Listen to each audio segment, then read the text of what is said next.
Pay me, pay me, pay me my silver now. Pay me or go to jail. Pay me my silver Good. now. Morning, Bix Weir, roadrunner.com. Look at silver today. It actually was allowed to move. These are all the same traders trading back and forth to each other. Very few people play in the silver market on the Comex, which is the derivative market. Just really the big banksters who like to steal money from other dumb hedge fund guys. That type of stuff goes on. They allowed silver to go up 44 cents. You want to take a look at what it looks like. Sorry, where's it? Here we go. Volume was okay, not huge. You can see those three green spikes, and then the red comes in to hold it there. Now, don't forget somebody has to be selling. Every one of these buys corresponds with a sale. Duh. Even in the derivative market, right? But so someone's either selling their long position or shorting. Now, what we're looking for is, are they going to play the same game? Now, Jenny has told us, for those on the private road, that they've changed the game. So it might be other people that are shorting and not as easy to detect. We will know after. We'll have a good idea what's going on Friday when the COT comes out, but I think a better one will be the week after, coming into September. September's going to be huge, massive month. I have a discussion with Dave at X22 Report later today.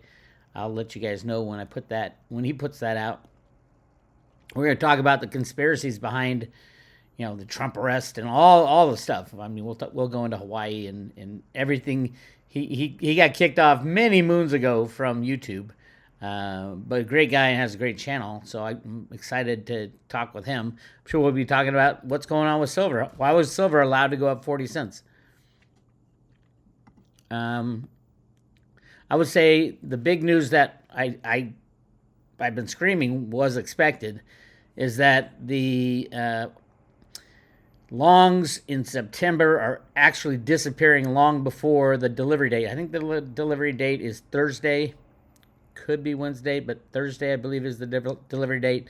So we got a couple more days. This will go down to, like I said, probably 2,000 contracts, maybe 10 million ounces will be delivered in September, even though it's usually the largest delivery month of the whole year. September's always been the largest. As a matter of fact, the exchange for physicals are off the charts. Second largest month ever. With a couple more days left, it could be the largest month ever. That's when you take delivery of a Comex contract, you take it over to London and take delivery. Why do you do it in London? Because their rules are a little more lax than the United States. When it comes to regular traders, not for the banks. The banks can do what the hell they want. But for the regular traders, if you're like a Warren Buffett or Elon Musk, you're taking delivery at the LBMA, not in the U.S., because they're too visible. The LBMA supposedly transfers physical silver over 100 billion ounces every year, which is the most ridiculous thing ever. Only 60 billion ounces have been mined in the history of humanity. So yeah, it's a fraud, it's a con, but we're used to that, right? Really interesting to note, the Mint has even added more Silver Eagle sales to their chart. They might actually break 20 million. Is this the turning point? You notice right in here is when I had my phone conversation with Jack Sermon, where he admitted, they told me not to sell Silver Eagles.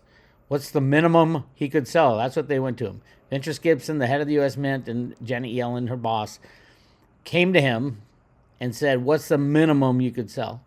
Not, hey, are we meeting demand? What's the minimum we can sell? That's why we had those massive premiums of, almost 80-90% of the total cost of a Silver Eagle. Complete fraud, complete criminality at the U.S. Mint. There's 5 things they were doing wrong that I found. The obvious is not making coins to meet demand. The less obvious is they're using their hedge book to rig the price of silver.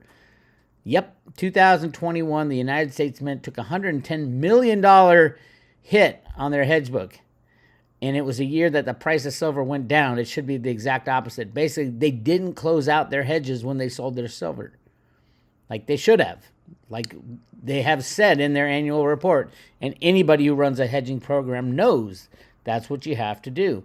When you bring on silver, you short it. When you sell it, you take the short off.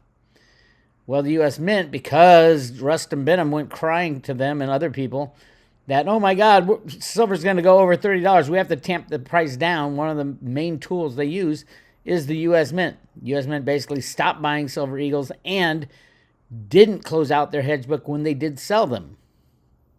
I mean, they stopped buying silver and didn't close out their hedge book. It is insane what these people do. And it's all in the numbers. It's all right here.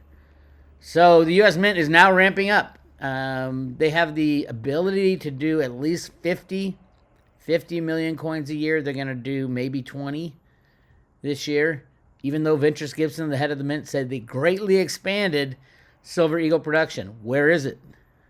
Where is all this greatly expanded production? That was last year, which is insane. How many times can your government lie to you?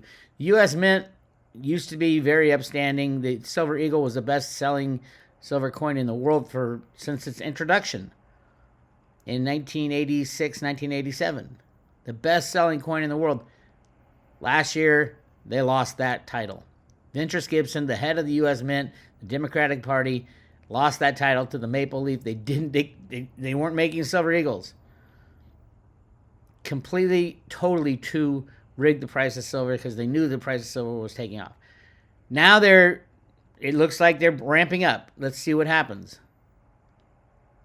I don't think this administration is going to be in office much longer, so they'll probably put David Ryder back as the head of the Mint. That's my vote.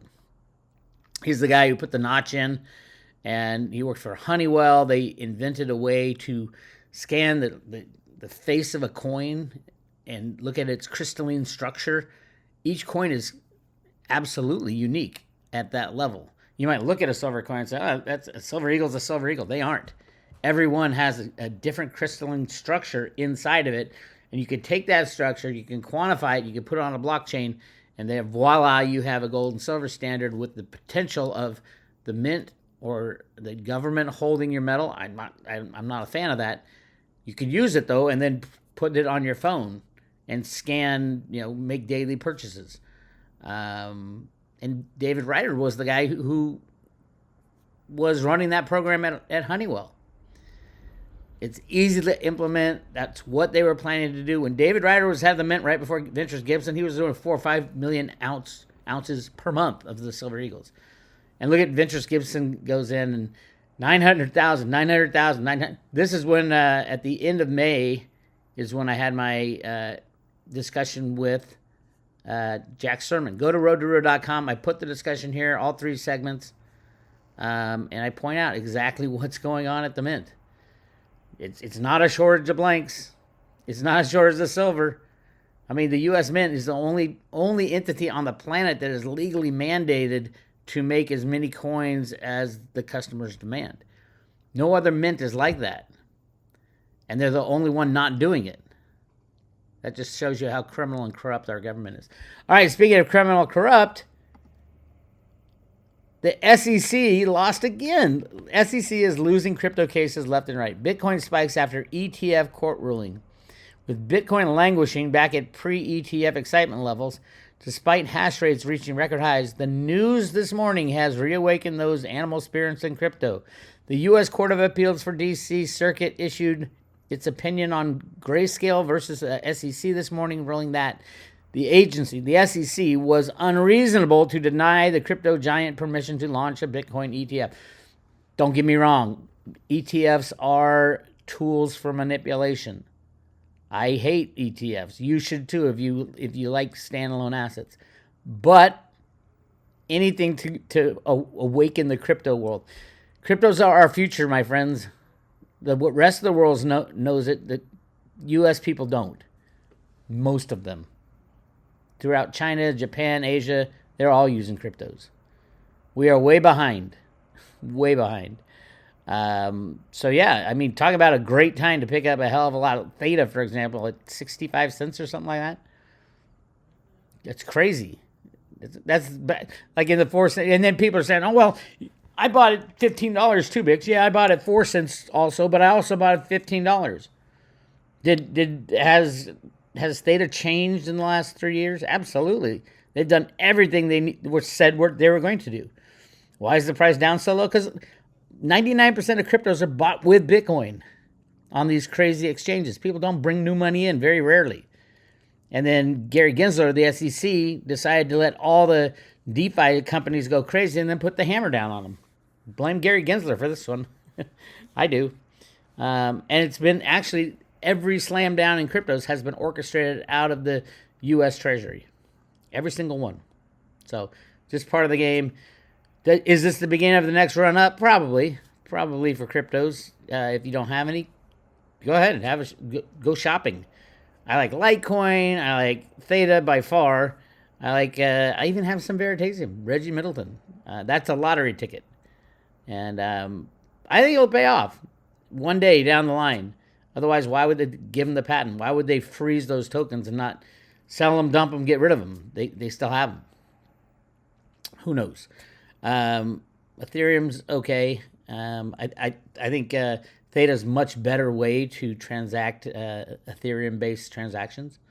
They have the same code, by the way, so all these tokens that are written on the Ethereum blockchain can go over to Theta, just like that. Click, just a blink of an eye. But I think the biggest thing right now for Theta is they can make subchains. So Amazon can do an Amazon coin on the Theta blockchain. That way they're not the approvers and the validators of the transactions, but they control the coin. So go check that out. Yeah, that's what's going on. I got my interview with Dave. Go check out roadtoroota.com. I'll put your name and email address in the left side so that when I do the interview, I always send it out to all my email customers. This is free, public road updates, name, email, and then you'll be on our email mailing list. All right, that's what I got. If you want to subscribe to the private road and get all that back of the office information, click on subscribe today, and we give out one silver Ruta coin, the Ruta Lives coin, to every subscription or renewal. This is Bix. I'll talk to you later.